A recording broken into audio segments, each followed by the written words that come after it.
Hello all, welcome to Cine Smash. Here is the review of the film Lucky the Superstar directed by Uday Banu. Movie చూసాక నా feeling అయితే ఇదే.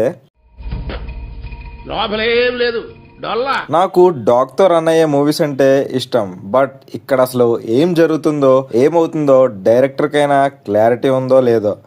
ఏం జరిగింది, ఏం జరుగుతోంది, ఏం జరగబోతోంది నాకిప్పుడే తెలియాలి. కొంచెం కూడా ఇంట్రెస్టింగ్ వేలో తీయలేదు. సింపుల్ గా ప్లాట్ చెప్పాలంటే, ఒక కుక్క పిల్ల తన పేరు లక్కీ హీరో దగ్గర నుంచి మిస్ అవుతుంది. ఆ తర్వాత వాట్ ఆఫ్టర్ దట్ అనేదే స్టోరీ. చెప్పడానికి పెద్ద ఏమీ లేదు. మూవీ స్టార్టింగ్ లో కొంచెం మంచి ఎమోషన్స్ పాయింట్ పట్టుకొని మూవీ తీస్తారేమో అనుకున్నాను. దానికి ఏదేదో చేసి లాగేశారు.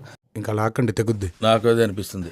ఫస్ట్ హాఫ్ ఏ బోర్ అనుకుంటే సెకండ్ హాఫ్ అయితే ఇంకా స్లీపే. కుక్కలతో కన్వర్సేషన్ రన్ అవుతుంటది, ఎక్కడ వర్కౌట్ అవ్వలేదు నాకైతే. కామెడీ కూడా ట్రై చేశారు, బట్ కొంచెం కూడా పేర్లేదు. మెయిన్ థింగ్ ఏంటంటే డైరెక్టర్ కి ఏం తీయాలో క్లారిటీ లేదనిపించింది. అక్కడ ఏదేదో పెట్టేశారు. స్క్రీన్ ప్లే అయితే చాలా వర్స్ట్ అనొచ్చు. కొంచెం కూడా ఇంట్రెస్ట్ క్రియేట్ చేయలేకపోయింది. Coming to the technical department, director poor execution అనొచ్చు. స్క్రీన్ ప్లే అవన్నీ ఏమంత పెద్దగా ఎక్కలేదు. చిన్నపిల్లలకు నచ్చొచ్చేమో అలాంటి type of screen play.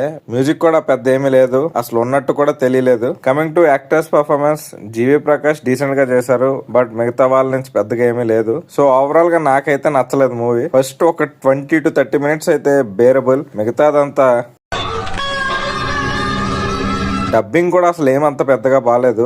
Movie streaming on Jio Hotstar. నాకు కుక్కల మీద వచ్చిన మూవీస్ లో 777 చార్లీ అన్నదే ఫేవరెట్. అది కానీ చూసుండకపోతే డెఫినెట్లీ వాచ్ దట్. సో ఈ మూవీ అయితే చూడకపోవడం మంచిది. So that's the review guys. Movie చూసాక మీకు ఎలా అనిపించిందో కింద కామెంట్స్ లో మెన్షన్ చేయండి. Okay then we will meet in the next video. Until then bye guys.